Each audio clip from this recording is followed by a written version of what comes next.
Hello and welcome. You missed the football? 12 days since the World Cup final. That's it. And already we're looking ahead to the brand new Premier League season. Manchester City are over in Hong Kong for the first of 3 pre-season friendlies. We will be pitchside live, hence the name of the show, very shortly. We have FG, Scott Carson and Sean Wright-Phillips. But before that, we've got a little bit of chat with some big Manchester City fans. One of them in the studio with me, esteemed company in more ways than one. Stephen McInerney, how are you?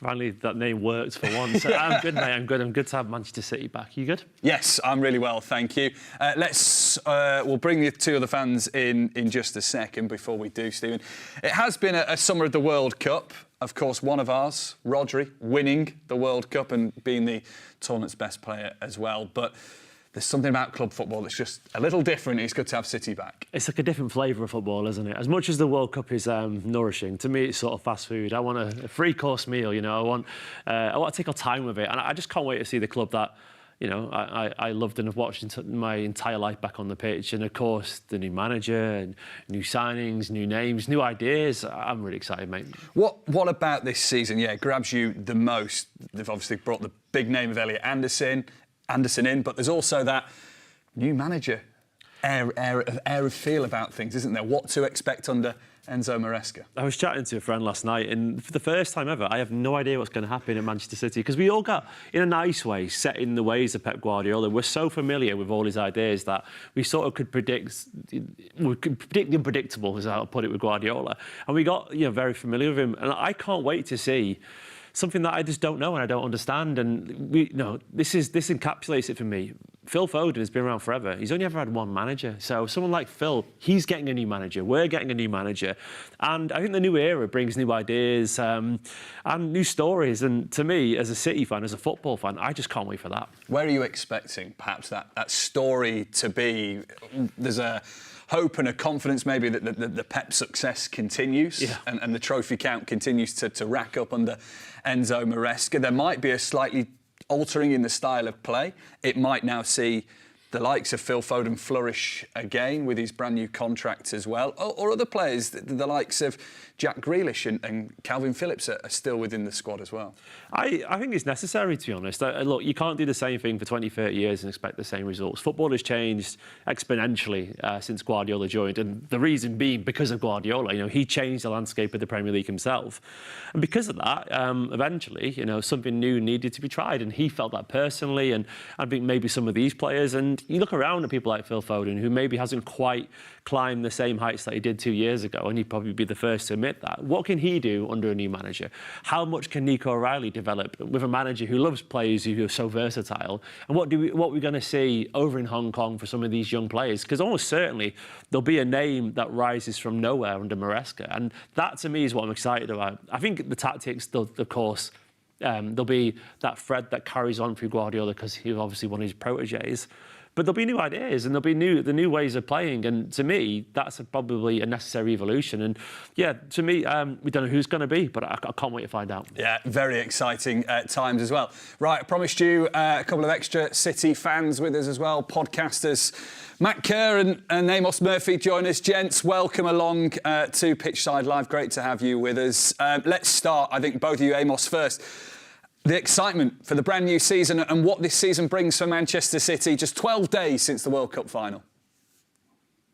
Yeah, we're back. I'm going to say something really obvious, but 10 years is a very long time. And it's been 10 years since Manchester City started a season with a new manager. So as Stephen was just mentioning there, I think it's fine to be sad about the Guardiola era ending, obviously City's greatest ever manager. But at the same time, there is that sense of excitement and stepping into the unknown a little bit. So, very excited to see pre-season and obviously leading into the Community Shield and the start of the Premier League campaign. Matt, don't be scared of the new, I guess, is seemingly the vibe I'm picking up from Stephen and Amos there. Yeah, I mean, I can only echo what them guys said. It's exciting. It feels fresh. It feels new. As soon as the new kit comes out, the new manager's revealed, the new signings start coming through the door. It's just so exciting. I mean, the World Cup was fun, but come on, it doesn't get much better than Man City, does it? I know the three of you, in the nature of your jobs as podcasters and YouTubers, is to delve deep into the new into the unknown to help inform the fans, perhaps. So Amos, what are you getting of Enzo Maresca? I know he's had time under Pep, and I know he's been at the club before. We saw hints of him at Leicester and Chelsea as well. But what have you kind of picked up, and perhaps what we can expect at Manchester City? Energy, fresh ideas, a commitment to continuing what was built under Pep, but also evolving into this new era of Premier League football. Obviously, I think the last 18 months or so, we've seen a shift in the styles of play, and City in some ways will have to conform with that, but hopefully in other ways as well, they'll be able to start setting the trends themselves. And Enzo Maresca's history as a manager has been a ball-dominant coach. He likes to have his teams build up patiently and sort of keep the ball in those situations, but also win it back as quickly as possible as well. So I'm going to predict we'll see a lot of energy, a lot of intensity, and a lot of high demands from Enzo. He is a manager who does demand a lot from his players. Matt, how do you feel about the timing now? Because, of course, it was 10 years with Pep Guardiola, and I think, Sheikh Mansour himself said that, Khaldoon, said that this time he didn't argue with Pep, when he was going to leave. Does the timing of Guardiola going after 10 years and it being someone like Maresca, does that make the transition an awful lot easier? Because, of course, 10 years is a lovely round number, but then it's one of his generals coming in, isn't it? Yeah, absolutely. I've said since we appointed Enzo Maresca, I think it's a very intelligent, very smart recruitment, from the club. It makes complete sense. He's worked with Pep. He's worked at the club. He knows some of the players that are still left from the treble season. So it makes a lot of sense. And, combine that with he's a very good manager. He's won a lot in his relatively short managerial career. It's a no-brainer for me. And I'm really excited to see what he can do with this young, talented group. We are going to hear from Enzo Maresca very shortly in his press conference over in Hong Kong. But earlier today, Christian Kivu was asked about Enzo Maresca, how he perhaps can step out of Pep Guardiola's shadow. Here's what he had to say. It's not new, because he used to work in the club. He used to work with Pep. And then they separate ways, and he started to do his own manager career. And I think he has done a great job so far. It wasn't easy for him in Leicester. It wasn't easy in Chelsea as well. But he won. He won the championship. He won the Club World Cup with Chelsea, and he's the right manager, I think, for this club because he was there. He was with Pep. He has his own idea, and 100% is one of the youngest coaches in today in the world that has a lot to show and has a lot to improve, even if so far he has done quite well. This is going to be something that will echo on all season, win, lose or draw. Enzo Maresca is going to be compared to Pep Guardiola. But in terms of smooth transitions, in terms of knowing how the club is and how it works, OK, he's had a couple of seasons away, but it does feel that Enzo can, you would hope, seamlessly step out of that shadow. It is a continuation, but within that, there's a smoother link to it. Absolutely, and I think it helps that he's got to know the Wi-Fi passwords. He's got to know the dinner ladies. He's got to know the parking attendant. All these things do play into it. He knows how to get to the toilets. He doesn't need to show around, and that doesn't matter massively. But I think the familiarity and then the hunger that he'll bring, and the willingness to step out of the shadow of Guardiola. Like he said in his press conference, which I found really enjoyable, he referenced people like, Wenger, following Ferguson, and the weight of expectation there. And to be so self-aware and to know that he's got the job of a lifetime, but the most difficult job of a lifetime, to follow the greatest to ever do it, and still want that challenge. And the fact that the senior members of the staff can look him in the eyes and know that he actually does want that challenge. He does know the hunger. The energy, the bravery, as well as the familiarity. To me, it's a really smart, it's a really smart appointment from Manchester City. And the more I think about it, the more it makes sense. And Maresca, you can see it in his eyes. There's a look of determination there, which genuinely excites me, because I feel like people feel like he's got this sword to fall on. I think he's going to pick it up. I really do. How many pictures of Enzo Maresca, Amos, have you seen and thought, that's Pep Guardiola? If you squint a bit. I was going to say, I've got these on my head. If I take them off, especially my season ticket, it's the opposite end to the dugout. So I think, if I squint a little bit, like you say, I'll be fine. But no, apart from the obvious aesthetic comparisons between the two of them, I think any manager, any person starting a new job even, is going to want to come in and make their own mark. And I wouldn't be surprised if we do see some big calls early on in the season. I'm not prepared to hypothesize on what they might be because, reputations and whatnot. But I do think there will be one or two situations where maybe eyebrows are raised. You go back to 2016, Joe Hart and the Pep Guardiola situation. That was a big call at the time. So managers do want to make their own mark. And I think there will be a conscious effort as well from Maresca to be, I'm not the water carrier. I'm not Pep's, assistant from long ago. I want to be my own manager. And I think, as Stephen says, that's exciting for City fans. So does that, Matt, start tomorrow, I guess, and we do see what Maresca's about on the touchline? Yeah, absolutely. I mean, it's obviously difficult coming off the back of a World Cup. The squad's a little bit, depleted because some of the players aren't quite back yet. So we might not see truly what Maresca's trying to do, what his vision is until the Premier League's a couple of weeks in. But yeah, we're definitely going to get a flavour of it tomorrow, and I'm really excited to see what he brings. Maybe like Amos said, maybe there's going to be a little curveball in there that none of us are expecting, and that's why we love football. It's so unpredictable. And I think what's also nice, Matt, is when you look back at the Ferguson changing to Moyes or Wenger changing to Emery, perhaps you haven't. A lot of the players don't know what to expect. But what you've got here is players like Phil Foden, new contract in the bag, already saying he's excited to work with Enzo Maresca, having worked with him in some form in the past. Yeah, I mean that's huge, right? But I think another big thing that's quite telling is the players that have obviously signed their new deals. They've obviously been asked about Enzo Maresca, and they've all spoke so highly of him as a manager, but also as a person. And I think that speaks volumes.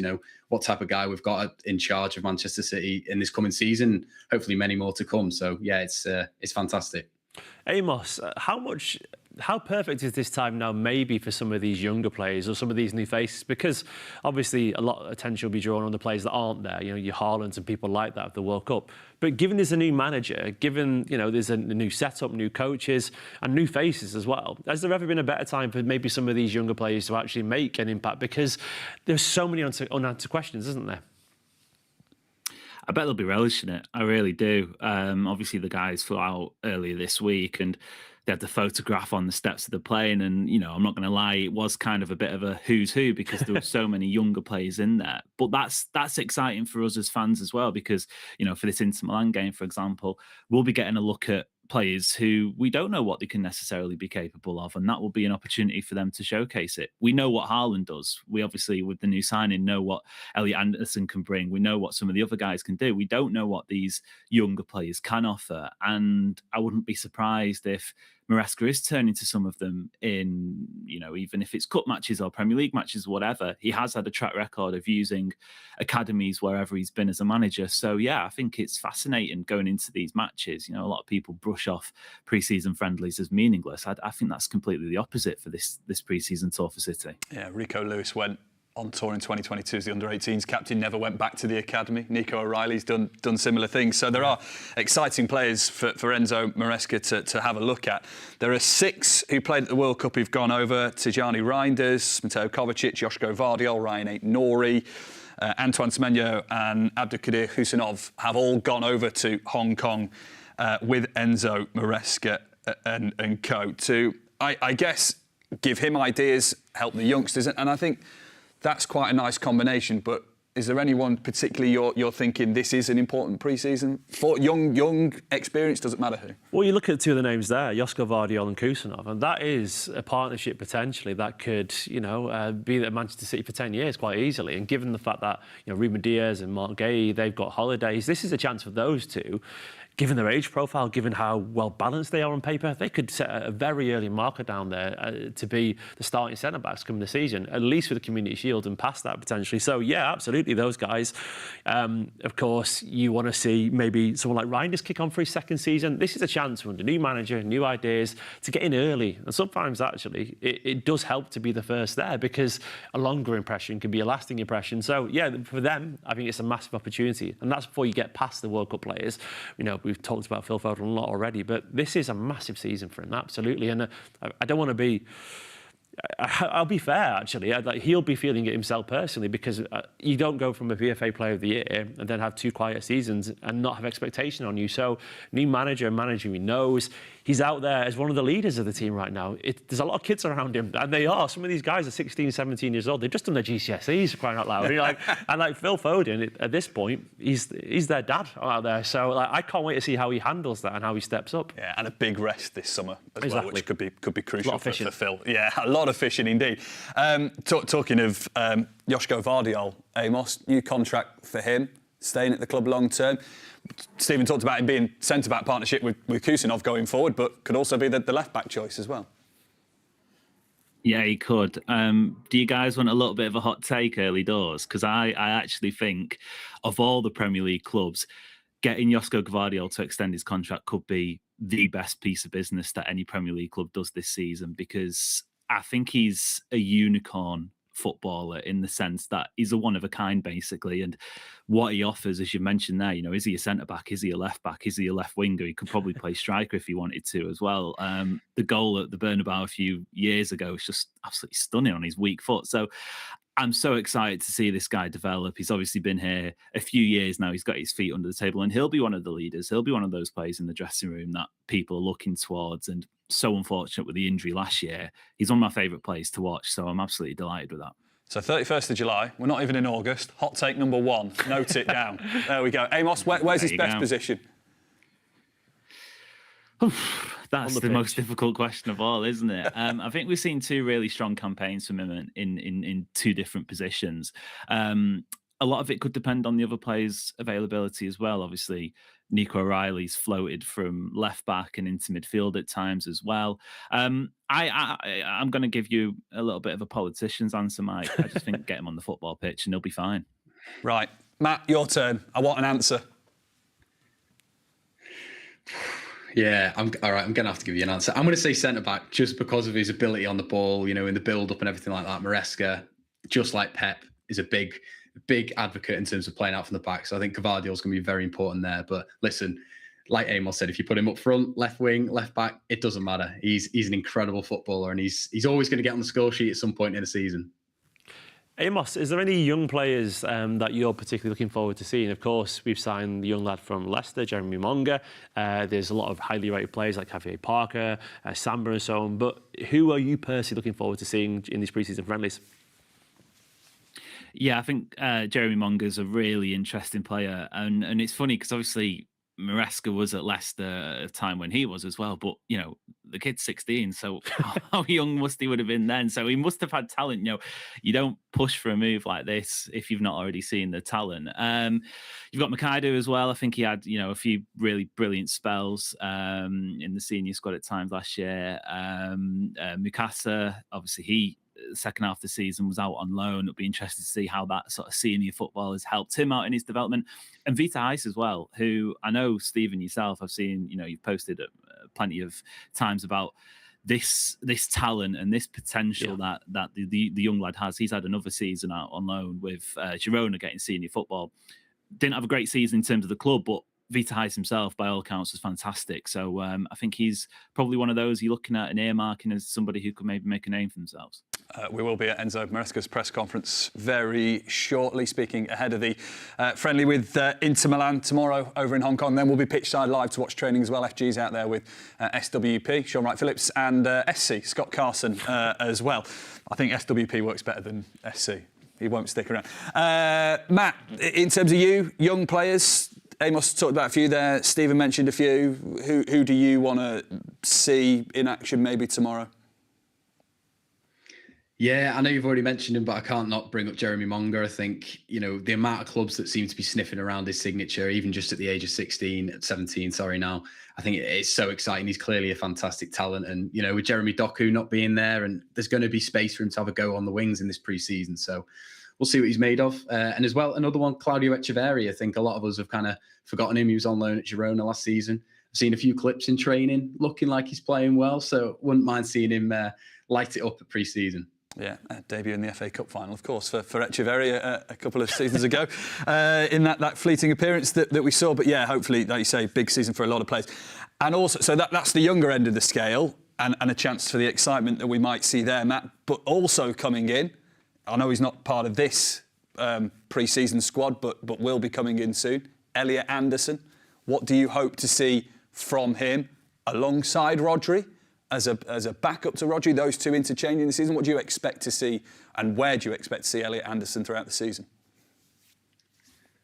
I think we're going to see him absolutely everywhere, like we did in the World Cup, like we did for Forest. I think there's not a blade of grass he doesn't cover. So I think that's a huge aspect of his game that, Bernardo Silva moving on, I think you need someone in there that can, win those duels, be a bit scrappy, maybe wind up the other team a little bit. But he's also got that elegance on the ball as well. And we, like I say, we saw in the World Cup, saw his time at Nottingham Forest, how good he is. And I think he's just going to slot into this City team so seamlessly. And whether it's alongside Rodri, instead of Rodri, next to Nico, whoever, I think he's going to be an absolute star. And yeah, I'm buzzing to just see him in a City shirt. I'm gutted that he's not pre-season, but hopefully he's having a good rest and a good summer holiday. Yeah, absolutely. And this midfield of Manchester City, Stephen, is looking bolsterous in the Anderson, Rodri. Nico Gonzalez, not mentioned him yet. Yeah, Nico, massive season for him. In and out of the team under Guardiola, but we can't ignore the fact that he was pivotal in that run of games in the early half of the season where City were absolutely electric at times. And this is a chance, as is the narrative of this entire pre-season, for him and others to make their name. And, and clearly talented, he's proven himself in the Premier League already.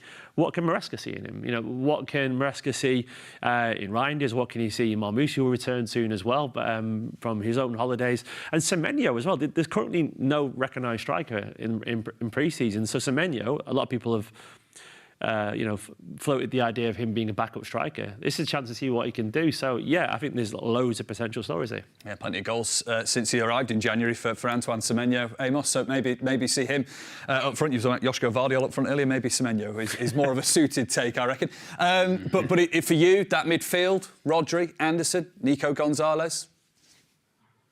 Oh, it's lovely, isn't it? Just reeling off those names, and it's quality all over.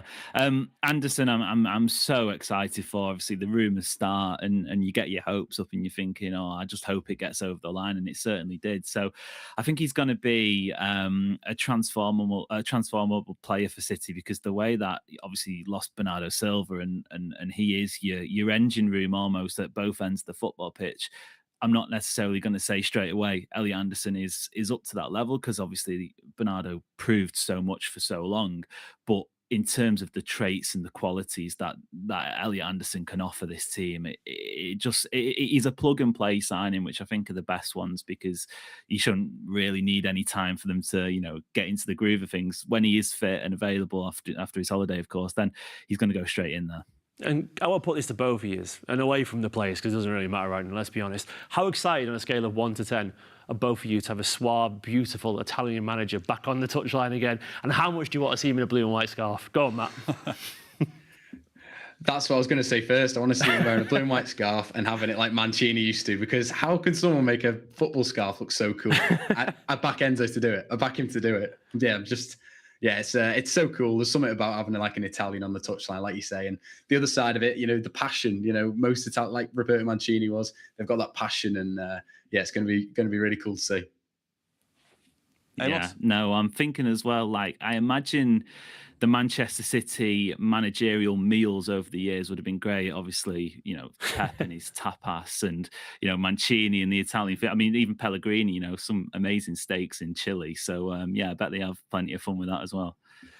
Gents, thank you. Stay there. We'll back you a little bit later on, Stephen, too. As we get ready for pre-season, let's go live to Hong Kong. Manchester City taking on Inter Milan tomorrow. Let's hear from the new Manchester City manager, Enzo Maresca. Festival 2026 pre-match press conference for the Asahi Superdry Trophy between Manchester City and Inter. We're very delighted to have with us today Enzo Maresca, manager of Manchester City. And now, without further ado, I'll turn things over to Chris, who's going to help us run today's session. Thank you, everyone. It's good to be here. We'll take a show of hands for questions, please. If you give your name and organisation, we'll get through as many as we can. We'll start with Sam in The Athletic. Thank you. Hi, Sam Lee from The Athletic. It feels like the big story around City at the moment, it feels to be Rodri's future. Obviously, since the World Cup, there's been a lot of talk about Real Madrid and his contract. What's the latest that you can give us from your point of view? As I said in the press conference, it's just about speculation in this moment. Rodri had the surgery last Monday. Everything was fine. Now some days off, and then back with us when he finished the holiday. Have you been told anything by Hugo about what's happening with his future? Is there any chance of him signing that new contract? Do you think that will happen? As I said, the main focus for him when the season finished was the World Cup. Now he enjoys some rest after that, and we didn't have any conversation, just focus on Rodri. Going into next season, if he does stay, how important a player is he for you, especially in your first season to have him in the midfield? It's very important. I said in the first press conference that any manager in the world wants Rodri because he's top player. So it's important for me, for the club, for everyone. But now he needs holiday that is very important when we start to play every 3 days. Hi, Simon Bajkowski from the Manchester Evening News. Whether or not you do have Rodri, do you think you need to sign another midfielder as well for the squad? You've already got Elliot Anderson. We are talking with Hugo, with the club, about some target. It's a normal situation when the window transfer is open. Anything can happen. For sure, we are going to do something, but we are looking at different position. And you're getting to know all the players in the squad. Do you know how many players kind of you would like to add to it before the window closes? No, in this moment, we have, as you know, we have many young players here. Tomorrow, 3 of the senior players, they're going to arrive, and slowly the rest. And I'm happy at the moment to work with the ones that they are here. Enzo, Shamoun Hafez from BBC Sport. The biggest story in world football at the moment is FIFA's plans to sell stakes in its competitions, including the World Cup. Just wanted to know your thoughts and feelings on that. I cannot say too much, to be honest, because I don't know exactly the details. The focus since we are here, since I joined the club, has been, as you know, to prepare session, to be focused on tomorrow game and then the next one. So I don't have many details to give you the right answer. But Xabi Alonso was asked about it, and he said football is for the people. Is that something you agree with? Football for sure is for the people, for the fans, no doubt. Yeah, and just finally, there's been a lot of changes in football over the last few years. VAR coming in, 9 subs, hydration breaks at the World Cup, and these plans by FIFA. Is football starting to lose its authenticity and how simple it used to be? Not sure about that. Football is nice because we love the game. Previously as a player, now as a manager, and I think for everyone is the same. Hi Enzo, question from Billy. My question is, for your first season, what is the most important thing to extend or rebuild? And tomorrow is your first match. What do you want to show to the world? Thank you. Yeah, tomorrow is the first game. For us, it's always an opportunity to try to improve, to get better. And I think now we are in a process where it's important that we can, play these kind of games also for the physical condition. And we are happy to be here, to train here, and to play the game tomorrow.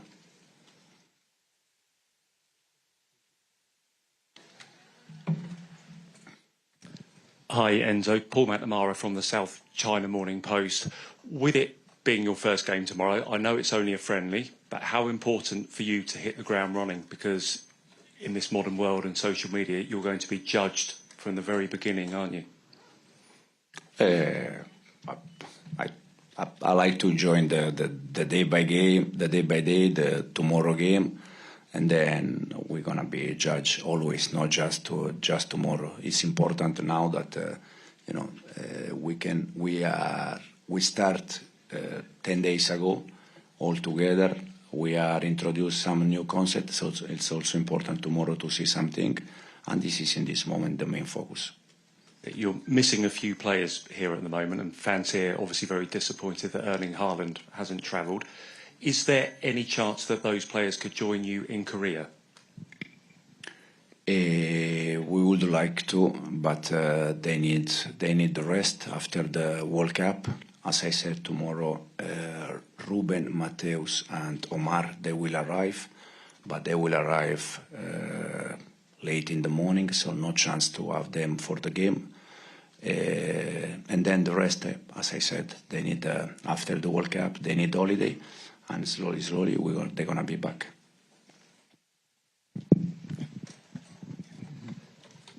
Hi, Enzo. Matt Walsh from AFP. I wanted to ask about Phil Foden. Obviously, he signed his new contract. I wanted to just know, in your mind, how integral is he to the way that you want to set up the team next season? How important a player do you foresee him being? And how are you helping him try to get back to his best form? It's very important.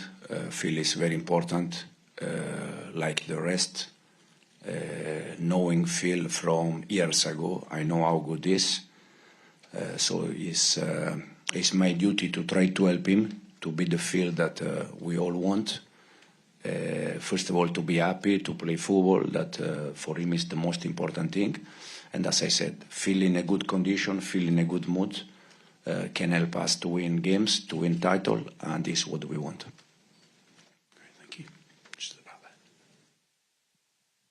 Hi, Andrew McNichol from CNN. Mr. Maresca, Man City had more players called up for the World Cup than any other club in the world, with UEFA now threatening to boycott FIFA tournaments, and with competitions like the Club World Cup expanding, there's a lot of uncertainty in this season calendar ahead. Do you have thoughts on this matter? And as a manager in charge of player welfare and workload, how does this instability affect your planning? Thanks. I said before in the previous question about FIFA or UEFA. There are details that I'm not aware of that, so it's difficult to answer.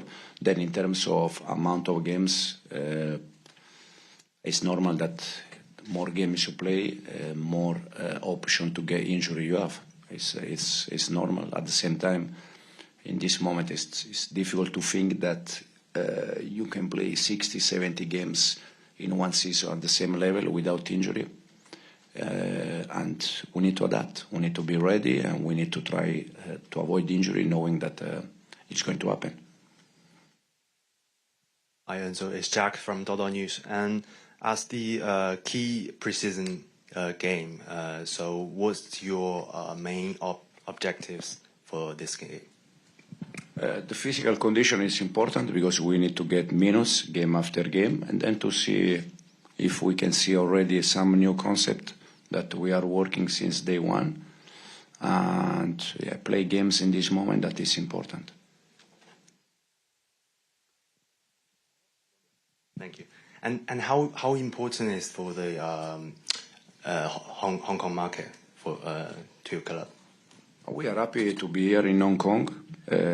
First of all, to see the fans. Even today for the session, many of them here, many of them at the hotel. So it's always nice. Any other questions, guys?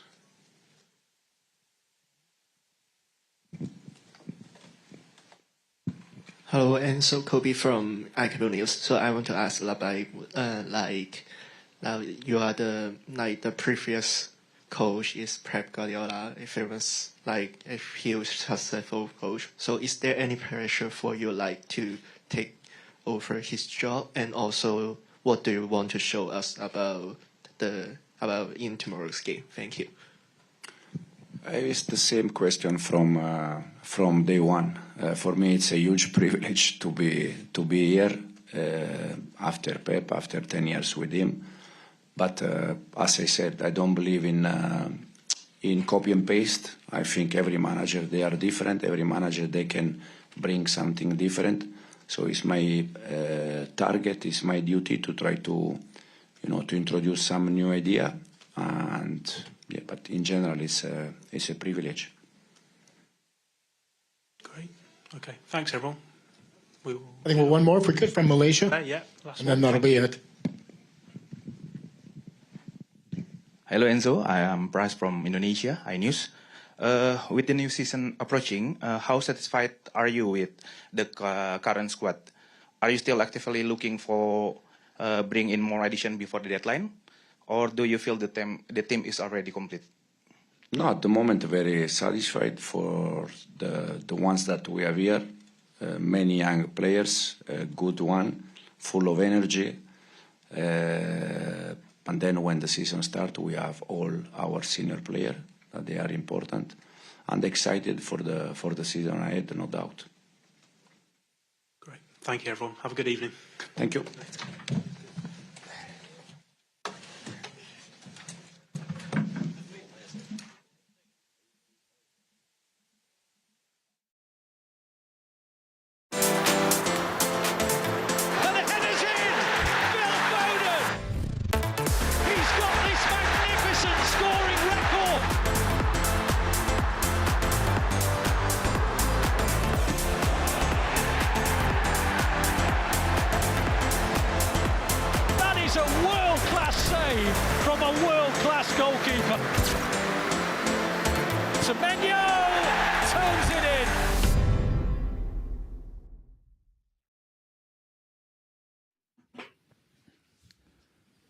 There you go. Enzo Maresca speaking ahead of Inter Milan tomorrow. As you've seen there, you can watch all the games live from pre-season over on City Plus. So if you haven't subscribed now, make sure you do so in the next 24 hours of show to watch those three games, Inter Milan, the Korean All-Stars and Atletico Madrid, to round off City's tour of the Far East as well.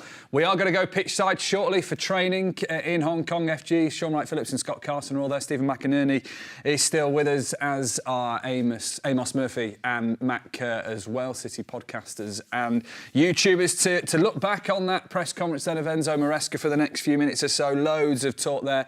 He started off with questions about Rodri. He was then talking about how he wants to look at the younger players tomorrow. 3 more arrivals. Players are coming in over the next 24 hours or so. Ruben Diaz will join the squad, Omar Marmoush and Mateus Nunez as well.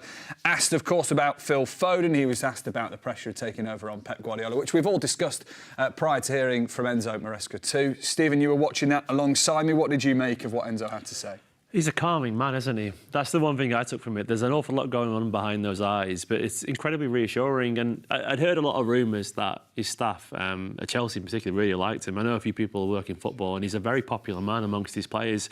And you can tell why, because there's a real consideration to his answers. You can tell he's thinking intensely about everything he wants to communicate. And look, I understand a few questions he didn't want to get into the weeds of. I understand that why, because he's just got his feet under the desk.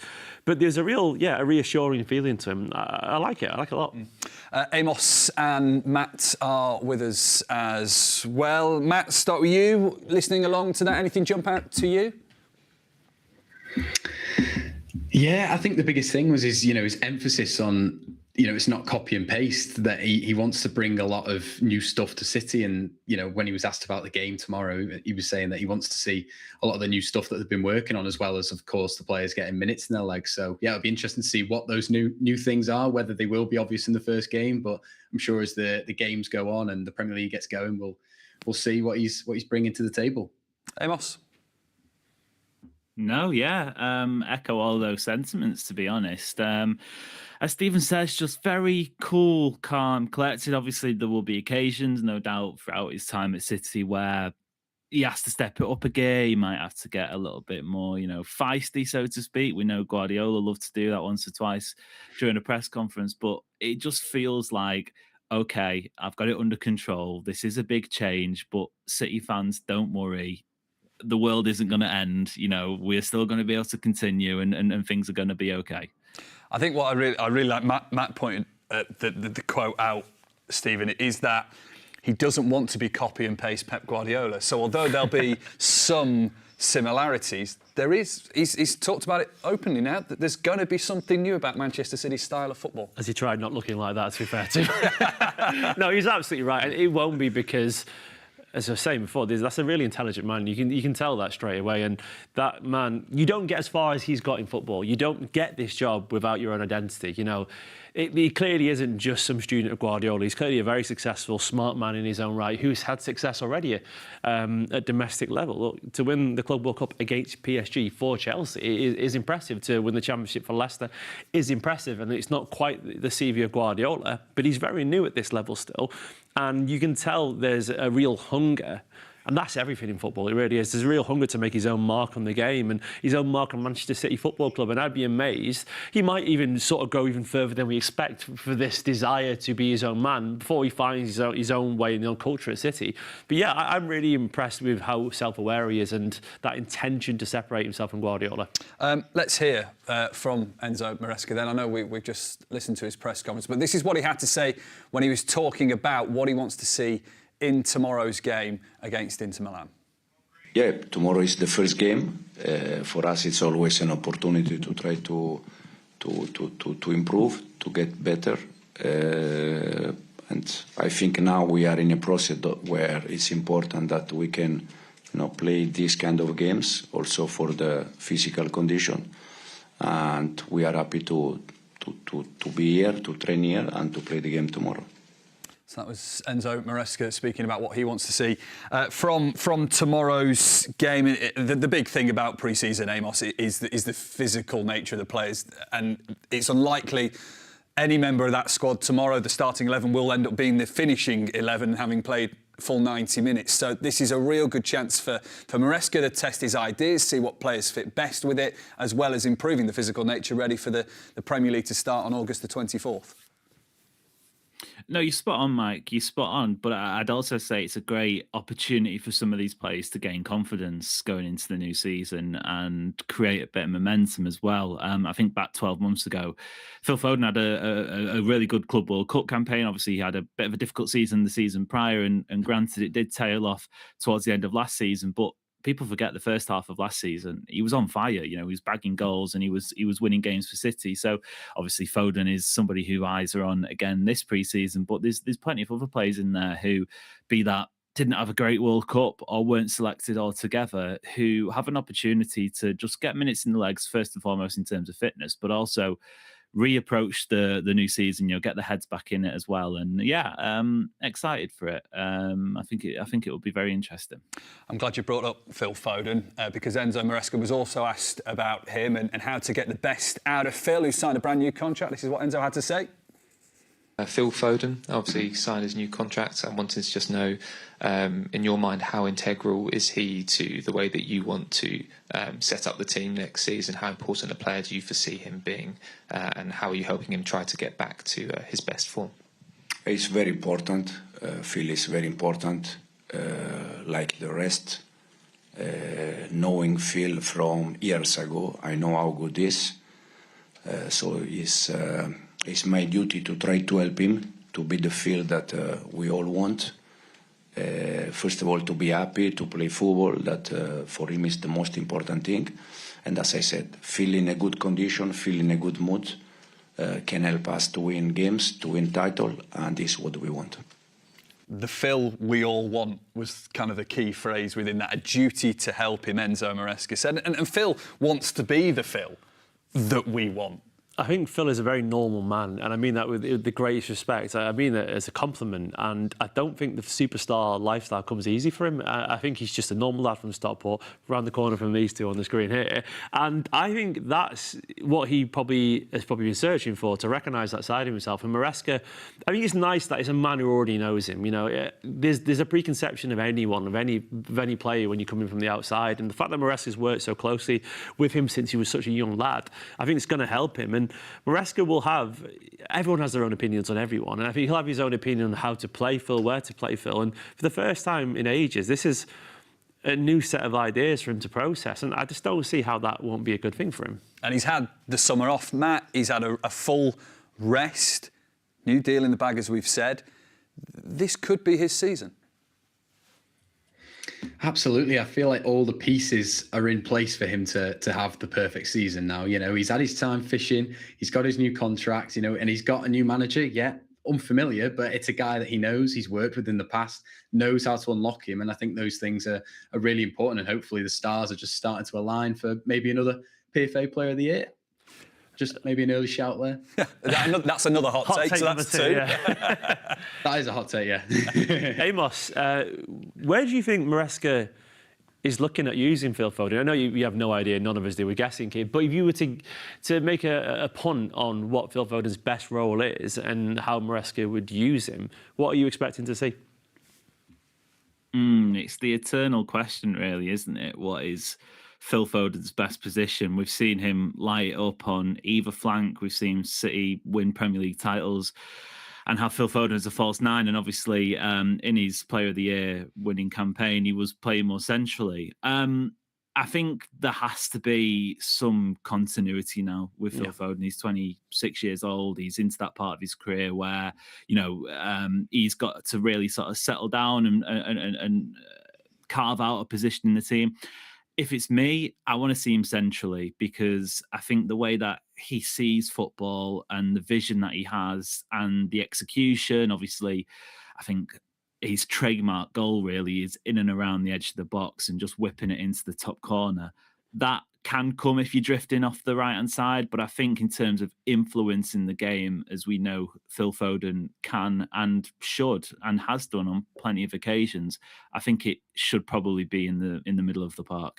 Answer your own question. Where do you want to see Phil? So I've been watching Phil Foden play football since he was 14 years old. I remember seeing him for the under-15s, and the under-18s were playing at the same time. He was playing the picture chasing, and he stood out even then. He was like that big. He was tiny, but he was brilliant, and he was playing as a number 10 then. And I think that's always been Phil Foden's best position, because I think he's a guy who enjoys football when he can feel football, when it surrounds him. And as much as he's good out wide, I think Phil in the centre, with loads of touches, feeling the rhythm of the game, the flow of it, I think he enjoys it more. And I think Phil Foden is at his best when he's just enjoying his football. So get him on the ball, let him do his thing. And I would guess Maresca's probably smart enough to know that. And of course, there's ups and downs with every player's career.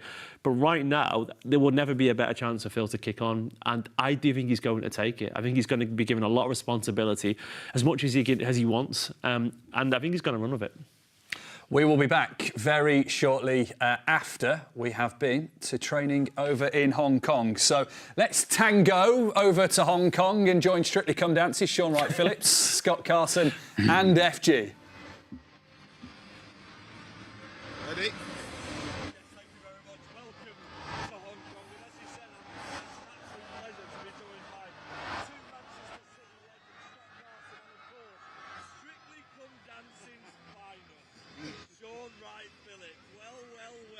Leave it alone, FG. Yes, we're here.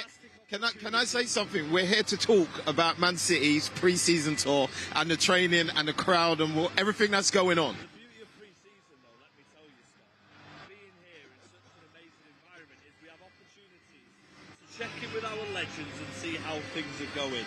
We'll come to Strictly Come Dancing in a moment.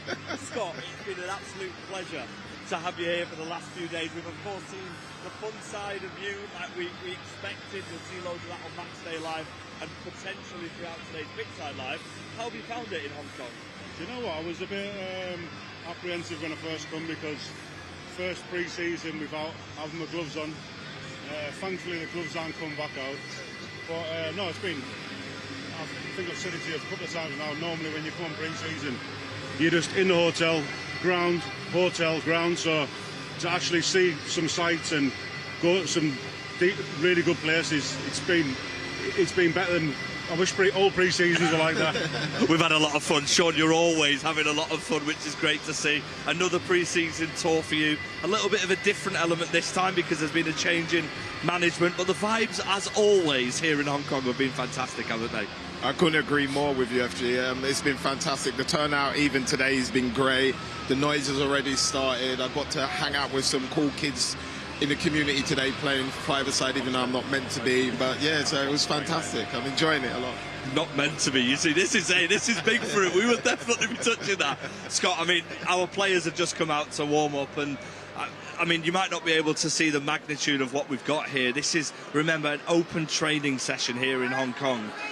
We've been touching on it a lot off camera, how big this club actually is in not just Manchester, but globally. It's a global monster, and we've seen that all throughout. What a turnout and what an atmosphere. Yeah, I think even from last time we was over this way 2, 3, 4 years ago, whatever it was, the turnouts every year just seems to get bigger and bigger. And I think the nice thing as well, it's a lot of young people that support Man City, and it just shows you how well the club's done in the last decade to have so many young supporters. That's obviously what it's about. Yeah, absolutely. It's been great to see so many different supporters of different ages. Sean, the Man City squad are out warming up. Who do you think is going to be dancing this season? Definitely not me. But no, I mentioned it over there when I did an interview before, and I've seen a bit about him when he was at Leicester, but to see him come across to our side now, I'm really looking forward to watching Jeremy Monga play. I mean, listen, as a winger, I'm sure we're going to have loads of amazing chats with you about him. But, Scott, from a perspective of a dressing room that you know really well, for a young player to come in to an environment and a club of this magnitude, how do you think he'll be feeling? And, of course, we expect him to be welcomed in, and I'm sure he will be. Yeah, no, I went in that dressing room when I was 33, and I sat on my phone for 2 weeks not knowing who to speak to, where to go. Should I go to the gym? Should I go for food? You are nervous because you're out of your comfort zone. But obviously the lads that I know still in the dressing room, they'll have made him more than welcome, and I'm sure in a week or two he'll feel right at home, and he'll have been well looked after. Yeah, absolutely. Sean, I mean, you've been a part of this club. And when you came back to the club, what was it like for you? Did you have a little bit of nerves coming back? Of course, City's always been a family club, a club that welcomes you. But for you, when you came back, what was that like? Yeah, I was nervous because you want to emulate what you left. And normally there was always that rumour when I was playing, when you go back, it's never quite happens the same. So obviously that first game in Sunderland away, like I was thinking in my head, I just need to score to get me off the ground and hit the ground running straight away, and that's kind of how it carried on, and then everything just felt like I was back home again. Yeah, absolutely. Listen, we are of course playing Inter Milan here tomorrow. Let's talk about a man who's just joined Inter Milan. We have to. John Stones, congratulations to him. A fantastic move, playing at the top level where he belongs. I mean, it goes without saying, Scott, what a servant he was to the club. We'll come to that in a moment, but let's talk about what he was like as a person. I know you knew him really, really well. As a footballer, we enjoyed every moment. But what about our viewers who are watching from around the world? If you wouldn't mind just touching on I think John. I think you only have to look on YouTube and see a couple of clips. The clip of him in the England dressing room, the clips of him in the Man City dressing room. He just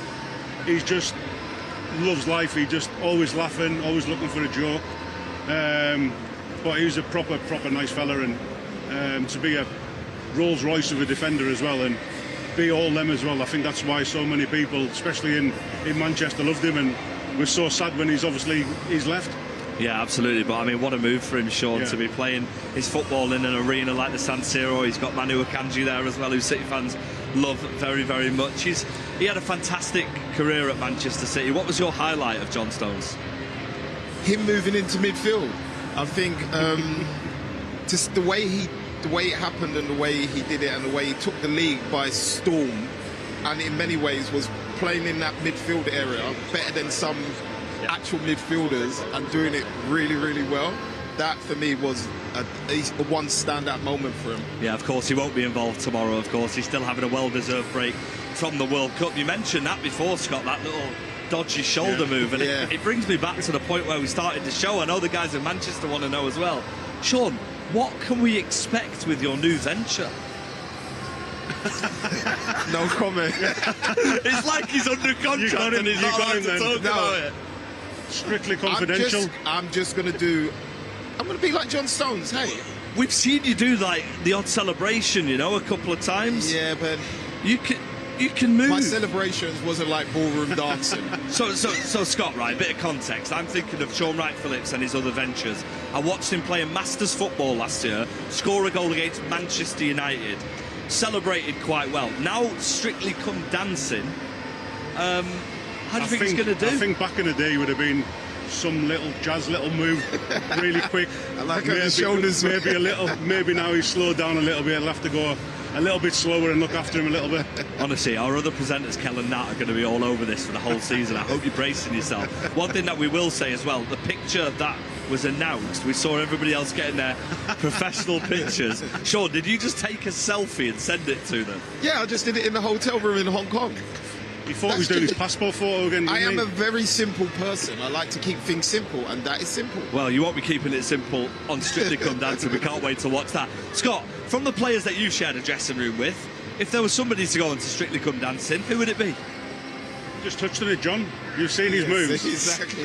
You've seen his moves, little, and they're just little subtle ones, and he has everyone buzzing off them. So I think he's got a few more moves in his locker, and I've seen a couple.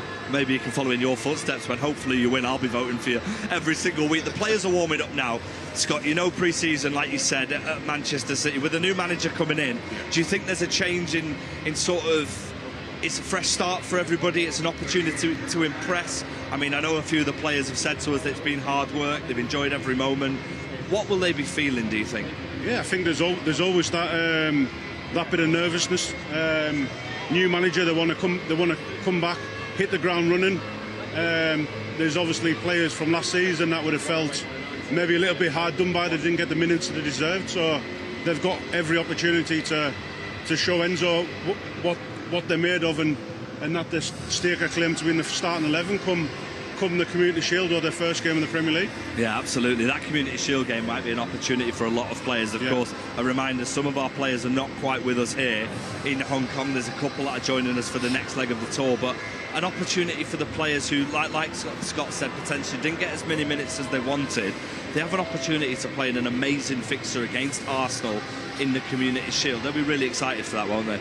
Oh, how can you not be excited? But like Scott said, it starts from pre-season. Even the young kids are here. If they looked at what Nico O'Reilly did, this is where it started from, that first pre-season game, and how quick he learned and progressed and just grew and grew and grew. He would have opened doors and let them believe there's a chance for me from pre-season. So no doubt they'll be out there trying to shine just to get themselves to that game against Arsenal and hopefully to stay in the squad for the rest of the season. If we look over my left-hand shoulder, the goalkeepers are warming up, Scott.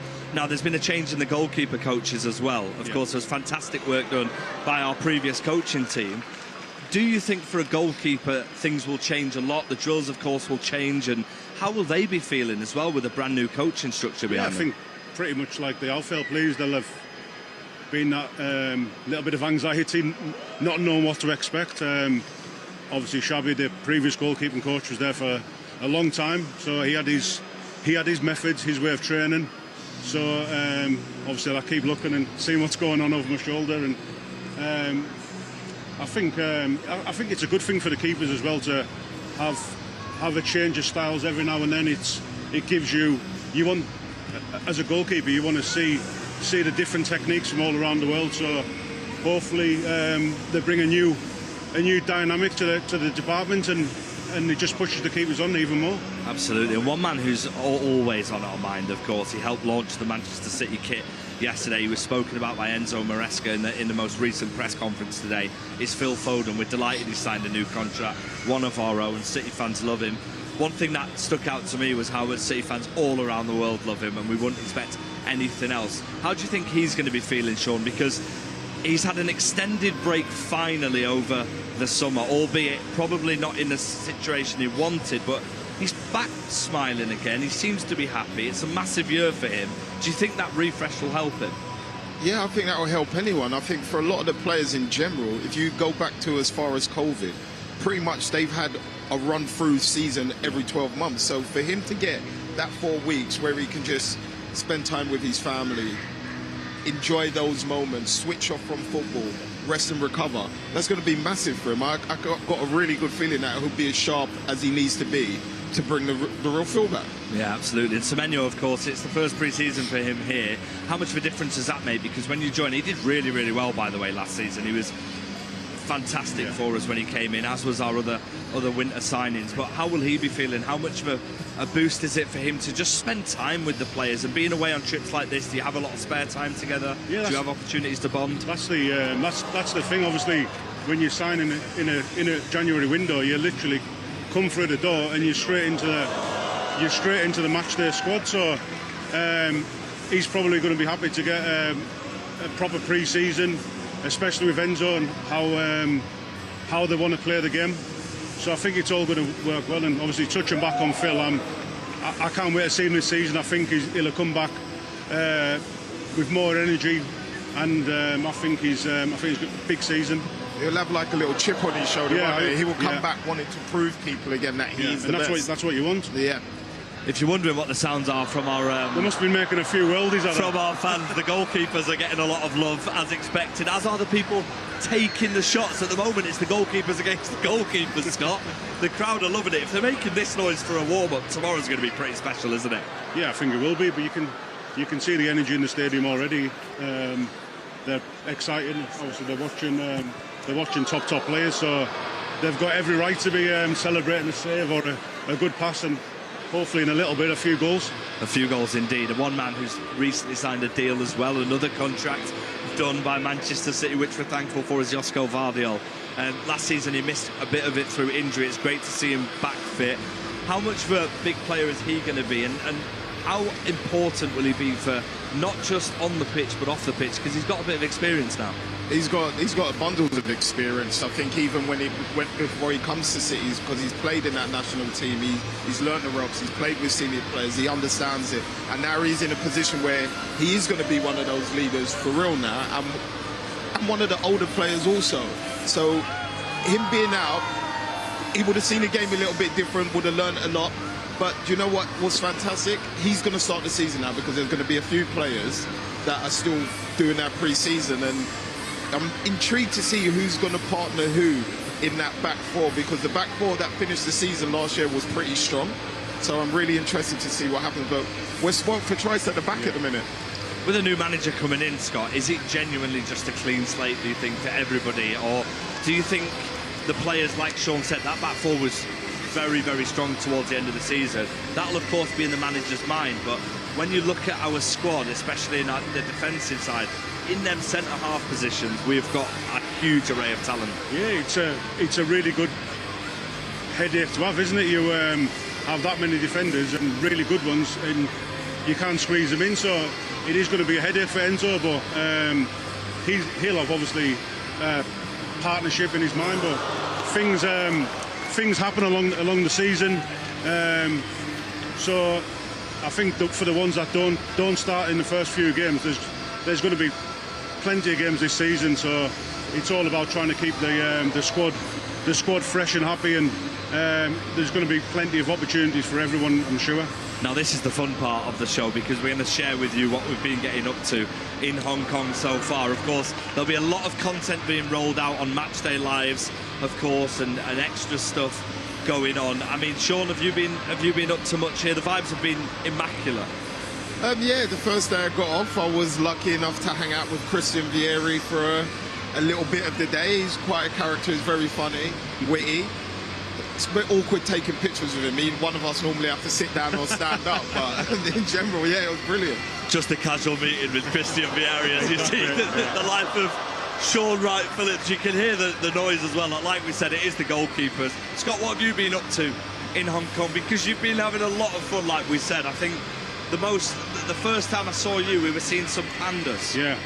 I think that was the highlight so far. It's not every day you get to visit a couple of pandas. To be honest, the one downside, me and Righty thought we were going to actually be able to handle them or hold them, and we turned up. It's probably for the best that we didn't, to be quite honest with you. They chew through bamboo like it's paper, so I think it was best we stayed out. So, but that was obviously a highlight and probably one thing that I'll never get to do again. You also spent a lot of time meeting some of our fans, which I saw just before this game. Yeah. You're going to do that a little bit later. One thing's for certain, one thing that I've noticed, it's not a surprise to me, and probably a lot of people watching the show, but you two are unanimously loved. And the one thing that we notice, or what I notice as a fan, is you give the love back. And there's so many smiles on people's faces, and it's just great to see. How does it feel for you guys, receiving that amount of love? Sometimes it's a little bit embarrassing, don't know what to do with it, sort of thing. But to be able to give something back to these fans that have supported us from afar for so long is why we do things like this and come on a pre-season tour, because it's our chance to say thank you for all the years of support. And of course, we've met fans and they said they wake up at 3 or 4 in the morning to watch Manchester City, which is, I mean, I know a lot of people watching the show probably did it during the World Cup for maybe the England-Mexico game. That was a tough one. To do that every week is difficult. Yeah, definitely. Obviously, it's difficult for us with the time difference, but no, I think going back to the supporters, it's they're just so respectful with it as well. It's they're obviously excited to see us, and we're doing as much as we can to give it back. But like I said, they're just so respectful with it, not overholding us, and no, it's like Sean just said, it's so nice to sign a shirt and just do a little thing like that and see a smile on one of the faces. And of course, we are heading to Seoul after our amazing trip, but we've got a few days left here in Hong Kong. The first game of pre-season, the first game under Enzo Maresca's new era here at Manchester City. He knows the club well, but how important is it for the players to get a good run out at this point in pre-season with no injuries? We saw in previous pre-seasons, I remember a game against Celtic a couple of seasons ago, which was goals galore. Do we expect that tomorrow? No, I don't think there's going to be goals galore tomorrow. I would like there to be, but we're playing against a very sturdy defending Inter Milan. They know how to defend. They're clever, they're wise, so they won't want to concede too many goals. It would be a very tactical game, but high energy as well, I think, because there's a lot of players that want to prove they should be in either side.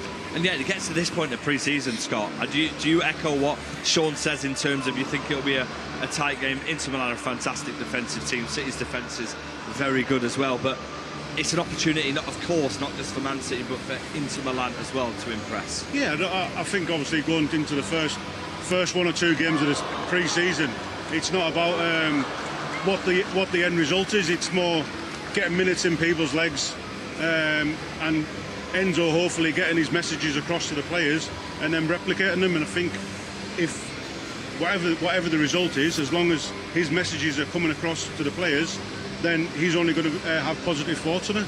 How are managers normally during pre-season, Sean? Are they equally as strict on the touchline as during the season? I mean, with Enzo coming in, he'll be desperate to get his new ideas across and quickly. So how are they usually? I think they have to be pretty much the same, because like Scott said, like if there's something he can see which is not what he wants, he has to let them know in real game time so they can correct it, and then it makes it a little bit easier when he's feeding them that information. So I think he'll be as animated as he always is, and he will want to win the game regardless of the result. Every manager will want to win a game, because nothing better than getting off to a winning start. You get the impression throughout the club, Scott, that it is just all about winning here in every competition, and you expect it to be completely the same here. 100%. I'm sure Enzo will be pretty much like Pep. There was some cup games that to the outside world, they'll put the kids out here, and it's probably better for the club if they don't go through in this competition or whatever. But it comes to that game, and he'll be given as much as he gives for a game against the top of the table clash in the Premier League. So I think it's all about the winning mentality, and especially early doors into the season, he's trying to get on that run of winning and constantly winning. And once you do that, it becomes a habit, and that's what we want. Yeah, it'll be absolutely fantastic. And by the way, a word on the weather, it is raining, or we think it's raining in Hong Kong, but there's now a roof in the stadium. So throughout any of the content you see, you might see that it's Manchester weather with a tropical temperature, but there is a roof in the stadium and it's air conditioned. What do you think about the temperature pitchside right now? What will the players think about it when they're playing tomorrow? Oh, the players will love it. Oh, they will love that rather than the humidity and the intense heat with the rain. Now it's dry, aircon. It's not going to be so good for us tomorrow evening. Might be a little bit chillier, so me and Scott are already thinking, should we bring a hoodie or a jumper? Oh, you're thinking of a hoodie already, right? You could dance your way out of that, can't you, Sean? I could moonwalk my way out of it. I actually think we have got some footage somewhere of previous Matchday Live in the US when me and you went and did some salsa dancing. I don't know if you remember that. I do remember. You was terrible. Listen, I'm not the one who's going on Strictly Come Dancing, so that's probably a positive. Someone must have seen that footage then, that's why he's... Wait, I think you've been scouted by Matchday Live, to be honest, because that was brilliant. I wonder if we can dig that out for tomorrow's show. I wonder if we can go live to our studio, because I know Mike was very interested and intrigued to introduce you as the man who's on Strictly Come Dancing. Maybe they've got some questions. Stephen McNerney's there as well. There's also some people on the wall. Can we go live to our Manchester studio? We are here watching. I've plenty of questions for Sean and Strictly, if that's the line we're going down, FG. I can't hear anything, so I don't know if... Why are you sending them live then? I just wanted to see if we could speak to them, that's all. No one wants to speak about Strictly right now. Scott, do you want to speak about Strictly right now? To be fair, I'm not. I'll keep it out of it. He's staying well out of it. Dancing's not my forte, I'll stay out of it. Yeah, unfortunately my in-ears are not working, but we did give it a go. But we're going to send it back to our Manchester studio right now and send lots of love to the guys in Manchester. We're live here in Hong Kong. We're going to be building up towards the game tomorrow, which is going to be a great occasion. We'll be back for that for Matchday Live, and also we're going to be here throughout our Asia tour. It's amazing to see. We'll bring you as much as we can. Scott, absolute pleasure. It's probably going to be your first of many tours, and Sean, as always, incredible, mate. Thank you very much. Let's head back to the studio. Those guys are now going to foxtrot off and enjoy the rest of the Hong Kong evening. We will take over from there. FG, Sean Wright-Phillips and Scott Carson. Thank you very much. Scott was saying that John Stones was the best dancer in the dressing room. Who are you backing now that John Stones has gone? Oh, he's got a bit of flair to them. I mean, it's looking for a dark horse, someone like Kusama. I bet there's some moves there. You know, there's always the quiet ones. You got to look for them. What about yourself? Have you got one Manchester City player to do the samba with? Just said in my ear there. It was Savino. He's got the footwork. Doku would be great on the dance floor, wouldn't he? I can't even do it. He's got the gritty out and everything, hasn't he? Anyway, enough about Sean Wright-Phillips and Strictly Come Dancing. There'll be plenty more of that as in the lead up to Christmas, of course. No doubt he'll be part of our Matchday Live team as the season progresses and gets started. Only a few weeks away. We are building up to Manchester City against Inter Milan, which is tomorrow, of course. You can watch it live on City Plus. Make sure you have subscribed. If you haven't already, to watch those. Amos Murphy, Matt Kerr, two Manchester City podcasters are still with us, as is Stephen McInerney. Got a chance to have a look at some of the players there, Stephen, doing their things. Young players are being the key part of this pre-season tour with some of the World Cup squad, or players who went out to the World Cup, I should say, not quite back yet. Three more join tomorrow: Ruben Diaz, Matez Nunez and Omar Marmoush. We've had a hot take from Amos, had a hot take from Matt. Your hot takes about young players. Yeah, during that, I turned to you. I got a hot take. I think and feel, because it's necessary, that there's going to be another academy lad who establishes himself in the City squad. Think of Rico Lewis, Nico O'Reilly. I just think Maresca probably wants it. I think the message it sends to the CFA is a ringing endorsement of them immediately to the youth agents. He'll go, look, I've been there. I've been the manager of the under-23s at this team. I won the Premier League too as the EDS manager. And if you want to go, right, you're coming with me to one of the lads, because it provides hunger, it's a proof of the pathway. I think it just makes so much sense, like politically at Manchester City, and also I think it's such a talented group of young players. We've seen what McAdoo did, names that people might not be familiar with, but look out for Javier Park. He's a ridiculously talented young lad. Of course, as well, Samba, a brilliant young player. One of them, I think, is going to grab their chance, and I think Maresca, I'm not going to say they're going to play 30 games, but I think they will get, the Carabao Cup games, and I think towards the end of the season we might see them come off the bench an awful lot more. So yeah, I feel someone's going to make a stamp on this team, because I think Maresca probably wants it too. Maresca there talking to Joško Vardiol. Let's hear what Maresca had to say when talking to the media a little bit earlier about younger players. No, in this moment, we have, as you know, we have many young players here. Tomorrow, 3 of the senior players, they're gonna arrive, and slowly the rest. And I'm happy at the moment to work with the ones that they are here. Yeah, it'll be exciting to see how they get on against Inter Milan tomorrow. Amos Murphy, Matt Kerr with us as well. Amos, let's look ahead a little bit to Inter Milan, shall we? Tomorrow, we know, of course, there is not a rivalry between the two, but there's certainly history with that Champions League final of 2023. What are you expecting Inter might bring tomorrow? So it's a good test for Manchester City to have in pre-season. Yeah, it certainly is. Inter Milan champions of Italy last season, and they have a core domestic group of players in that squad, which, you know, obviously Italy didn't qualify for the World Cup. So they're probably, on paper at least, maybe going to look a stronger team than City because of the changes and the absences that we've mentioned. So I think that's exactly what you want. There's no point in playing teams in pre-season that you're going to be 10-0, because what do you learn from that? You know, results in pre-season for me aren't in any way, shape or form necessarily important. It's more about performances and the momentum you can build in terms of, you know, individual performance, not necessarily result-based. So yeah, I think Inter Milan, obviously they disappointed in the Champions League, knocked out by Bodo Glimt, and yeah, I just think they've got a lot of quality in there, and I'm sure they'll pose a threat.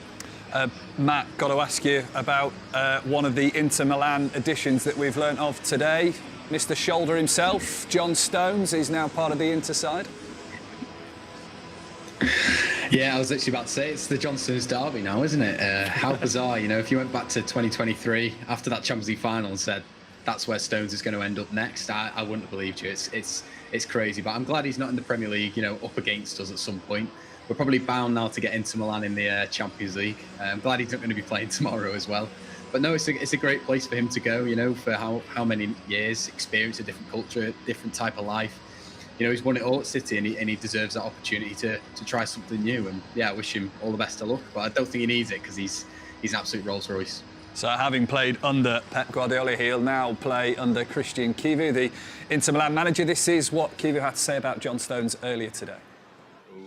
For us, having the possibility to get John Stone on a free agent, it's important. It's important for the quality he brings. It's important for the personality, for the charisma he has, for the experience that he has shown in the last years. So, it's one defender that added to our group of defenders will definitely improve the department. Christian Chivu speaking about John Stones, who we know has got a lot of quality. That's Matt was saying it is a real useful addition for Inter Milan. He's wonderful. Johnny Stones is one of the most likeable players in football, full stop, I would argue. And yeah, it would have been weird. There were links to like Chelsea and Arsenal, and I'm not going to lie, my skin recoiled a little bit. I was nervous about that because I don't know if I could have wished him well, if I'm being honest. I just can't go that line.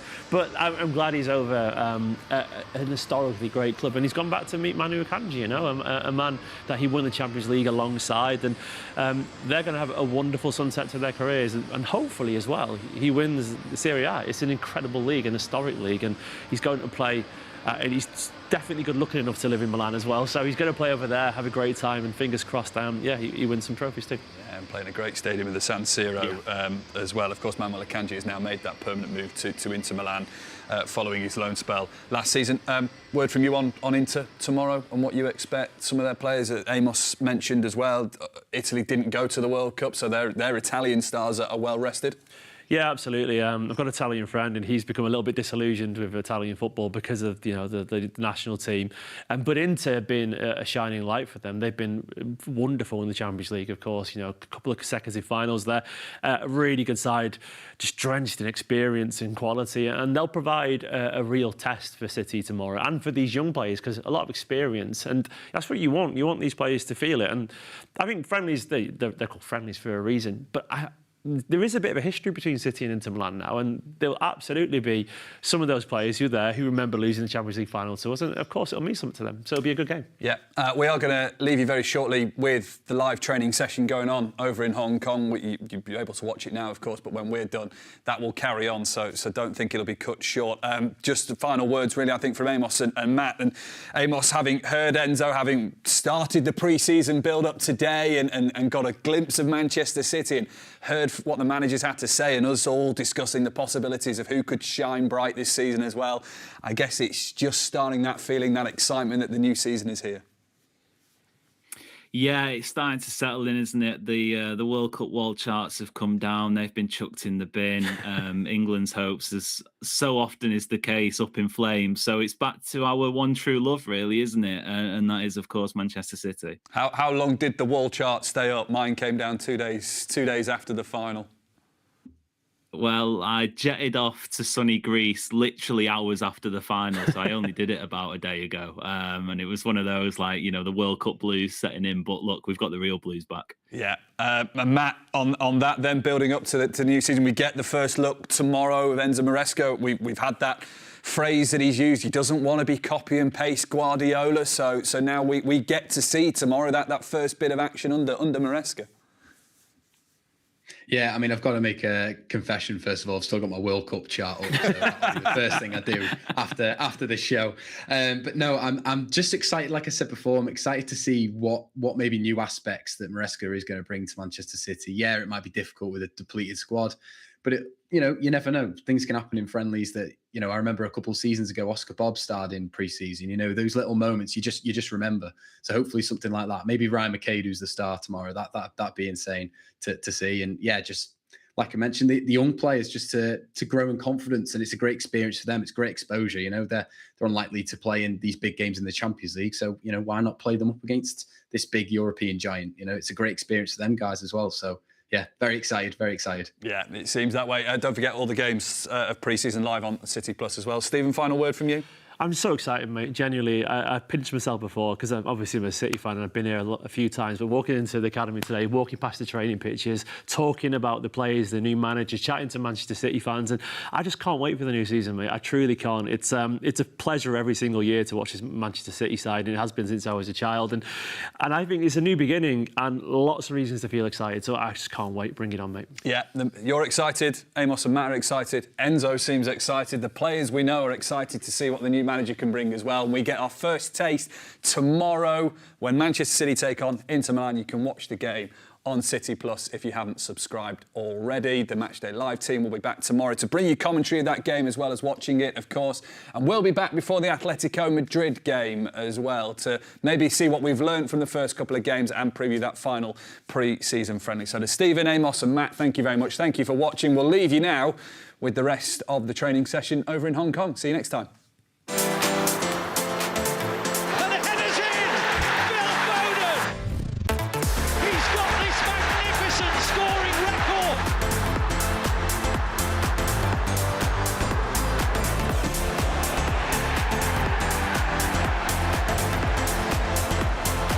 A world-class save from a world-class goalkeeper. Semenyo turns it in.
Right, mate.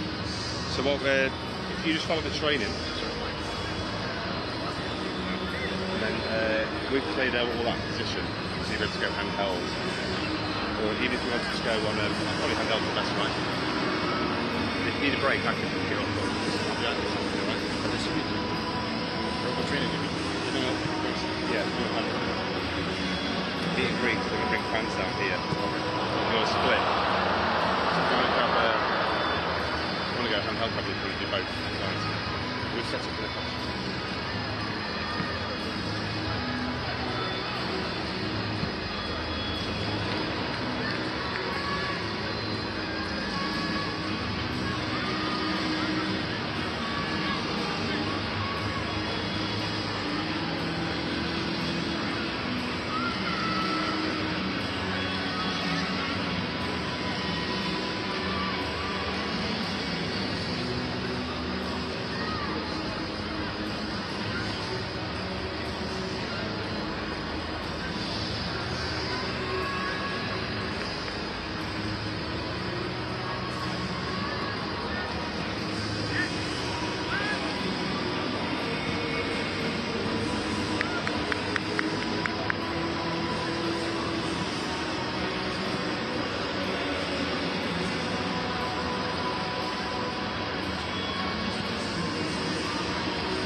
about you? I reckon you've probably got enough, mate, right?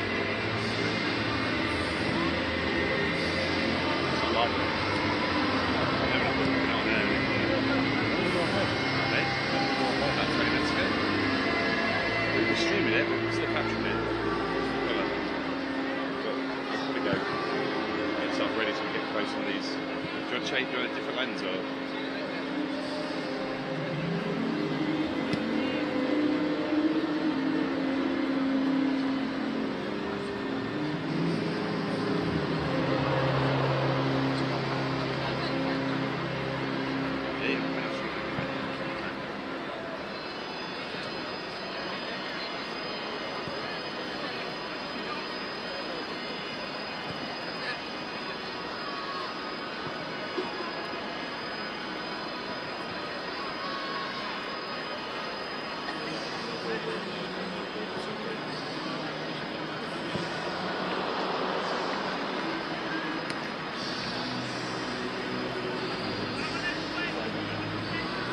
Yeah, we're going to capture it. Yeah.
Scott.